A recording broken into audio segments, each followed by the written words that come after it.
नमस्कार दोस्तों, TET exam fever में एक बार फिर से आपका स्वागत है।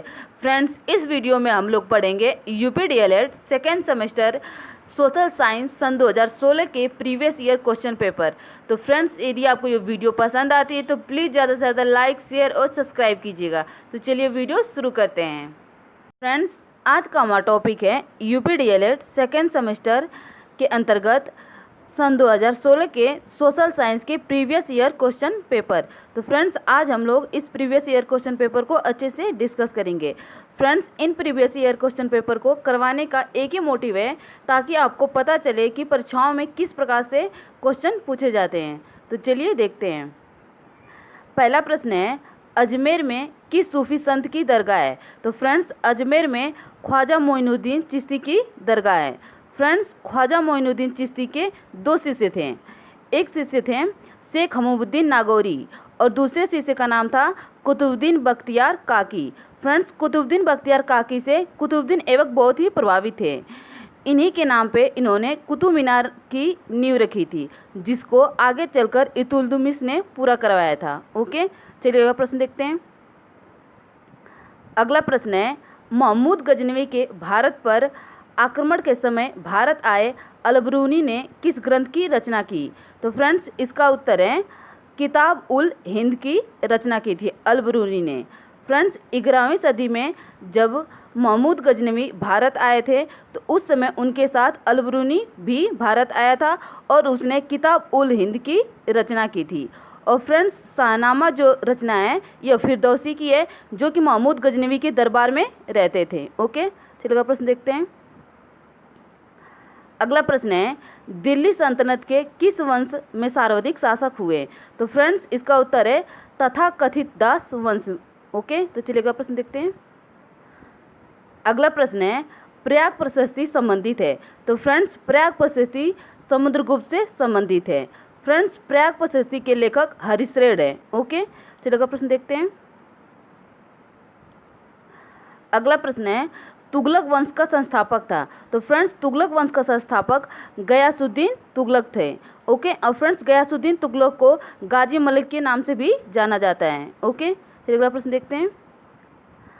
अगला प्रश्न है, तुगलक काल में प्रथम हिंदू राज्य का निर्माण हुआ जिसका नाम था? तो फ्रेंड्स, इसका उत्तर है विजयनगर। ओके, चलिए अगला प्रश्न देखते हैं।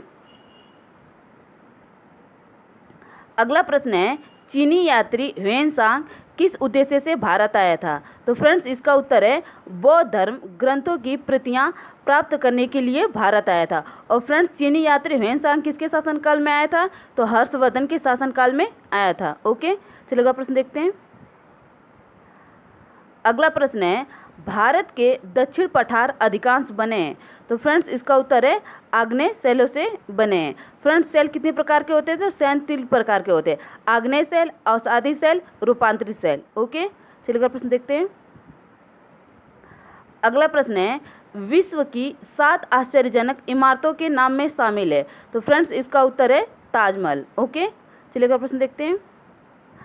अगला प्रश्न है, पर्वतीय क्षेत्रों में गहरी संकरी घाटी को कहते हैं? तो फ्रेंड्स, गार्ज बोला जाता है। ओके, चलिए अगला प्रश्न देखते हैं। फ्रेंड्स, अगला प्रश्न है, पूर्णिमा से अमावस्या तक मतलब घटते चांद के पखवाड़े को कहते हैं? तो फ्रेंड्स, घटते चांद के पखवाड़े को कृष्ण पक्ष बोला जाता है। ओके, चलिए अगला प्रश्न देखते हैं। अगला प्रश्न है, गोल पृथ्वी के केंद्र को कहा जाता है? तो फ्रेंड्स, गोल पृथ्वी के केंद्र को क्रोड बोला जाता है। ओके, चलिए अगला प्रश्न देखते हैं। अगला प्रश्न है, वायुमंडल में पाई जाने वाली ऑक्सीजन की मात्रा है? तो फ्रेंड्स, वायुमंडल में ऑक्सीजन 21% पाया जाता है और नाइट्रोजन 78% पाया जाता है। ओके, चलिए अगला प्रश्न देखते हैं। अगला प्रश्न है, हमारे मूल संविधान में कुल अनुसूचियां हैं? तो फ्रेंड्स, मूल संविधान में कुल 12 अनुसूचियां हैं। पहले कितनी अनुसूचियां थी? तो पहले 8 अनुसूचियां थी। वर्तमान में कितनी है? 12। ओके, और फ्रेंड्स, 9वीं अनुसूची कौन सी थी? 9वीं अनुसूची संपत्ति पर कब्जा, और 10वीं अनुसूची थी दल बदल, 11वीं अनुसूची थी पंचायत राज संस्थाएं और 12वीं अनुसूची थी नगर पालिका। ओके, तो इसको आप लोग ध्यान में रखिएगा। चलिए अगला प्रश्न देखते हैं। अगला प्रश्न है, संविधान सभा की प्रारूप समिति के अध्यक्ष थे? तो फ्रेंड्स, संविधान सभा के प्रारूप समिति के अध्यक्ष डॉक्टर भीमराव अंबेडकर थे। और फ्रेंड्स, प्रारूप समिति में कितने सदस्य थे? तो प्रारूप समिति में कुल 7 सदस्य थे। ओके, चलिए अगला प्रश्न देखते हैं। फ्रेंड्स, अब हम लोग अति लघु प्रश्नों को अच्छे से डिस्कस करेंगे। ओके, तो चलिए देखते हैं। फ्रेंड्स, यदि आप कोई भी एग्ज़ाम क्रैक करना चाहते हो तो उस एग्ज़ाम को क्रैक करने से पहले आप जो प्रीवियस ईयर के क्वेश्चन पेपर होते हैं, जैसे मान लीजिए टेट, सुपर टेट या डीलेट का आप एग्ज़ाम देने जा रहे हो, तो जो उसके प्रीवियस ईयर क्वेश्चन पेपर हैं उनको पहले आप सॉल्व करिए, ताकि आपको पता चले कि क्वेश्चन किस प्रकार से एग्ज़ाम में पूछे जा रहे हैं। ओके, उन्हीं क्वेश्चन के आधार पर, उन्हीं के बेस पर आप अपने तैयारी को आगे बढ़ाइए। ओके, तो चलिए देखते हैं। पहला प्रश्न है, प्रथम तथा द्वितीय बौद्ध सभाएं किनके शासनकाल में आयोजित की गई? तो फ्रेंड्स, इसका उत्तर है प्रथम बौद्ध संगति 483 ईसा पूर्व में सप्तपर्णी गुफा मतलब राजगृह में, और उस समय के शासक, उस समय के राजा अजात शत्रु थे। ओके, और द्वितीय बौद्ध संगति 383 ईसा पूर्व में हुई थी। स्थल कहाँ पे है? तो वैशाली में हुआ था। शासक कौन था उस समय? तो कालाशोक थे। ओके, और फ्रेंड्स, तृतीय बौद्ध संगति कब हुआ था? तो तृतीय बौद्ध संगति 247 ईसा पूर्व में हुआ था। 247 ईसा पूर्व में था, और स्थान पाटलिपुत्र था, और उस समय के राजा अशोक थे। ओके, तो इसको आप लोग ध्यान में रखिएगा। चलिए अगला प्रश्न देखते हैं। फ्रेंड्स, अगला प्रश्न है, भारत में सबसे पहले सोने के सिक्के किसने जारी किए? तो फ्रेंड्स, भारत में सबसे पहले सोने के सिक्के हिंद यूनान ने जारी किए। ओके, तो चलिए अगला प्रश्न देखते हैं। अगला प्रश्न है, बारहमहीर कौन थे? तो फ्रेंड्स, चंद्रगुप्त द्वितीय के दरबार में 9 रत्न थे। उन्हीं 9 रत्नों में से एक बारहमहीर थे, जो कि महान गणितज्ञ और ज्योतिषाचार्य थे। ओके, चलिए अगला प्रश्न देखते हैं। अगला प्रश्न है, कोणार्क का सूर्य मंदिर किस प्रांत में स्थित है? इसका निर्माण किसने कराया था? तो फ्रेंड्स, इसका उत्तर है कोणार्क के सूर्य मंदिर का निर्माण गंग वंश के राजा नरसिंह देव प्रथम ने करवाया था। सूर्य मंदिर कोणार्क उड़ीसा में पुरी से लगभग 30 किलोमीटर दूर समुद्र तट पर स्थित है। ओके, तो चलिए अगला प्रश्न देखते हैं। अगला प्रश्न है, चोलों के शासनकाल में जनपद तथा गांव को क्या कहा जाता था? तो फ्रेंड्स, चोलों के शासनकाल में जनपद को नाडु तथा गांव को कुर्रम कहते थे। ओके, चलिए अगला प्रश्न देखते हैं। अगला प्रश्न है, इब्राहिम लोदी और बाबर का युद्ध कब और कहां पर हुआ था? तो फ्रेंड्स, इब्राहिम लोदी और बाबर का युद्ध 1526 में पानीपत के मैदान में इब्राहिम लोदी और बाबर का मुकाबला हुआ। युद्ध में इब्राहिम लोदी की पराजय हुई, इब्राहिम लोदी मारा गया, और बाबर ने लोदी वंश का अंत करके भारत में मुगल वंश की स्थापना की। ओके, तो चलिए अगला प्रश्न देखते हैं। अगला प्रश्न है, मोहम्मद साहब के 5 सिद्धांतों में ज़कात का अर्थ स्पष्ट कीजिए। तो फ्रेंड्स, इसका उत्तर है अपनी वार्षिक कमाई का 2.5% दान करना है। ओके, चलिए अगला प्रश्न देखते हैं। अगला प्रश्न है, पृथ्वी की भूपर्पटी के नीचे अधः स्तर में 3 परतें कौन कौन सी हैं? तो फ्रेंड्स, इसका उत्तर है पृथ्वी की भूपट्टी के नीचे अधः स्तर में निम्नलिखित 3 परतें होती हैं, सियाल, सीमा और नीफे। ओके, चलिए प्रश्न देखते हैं।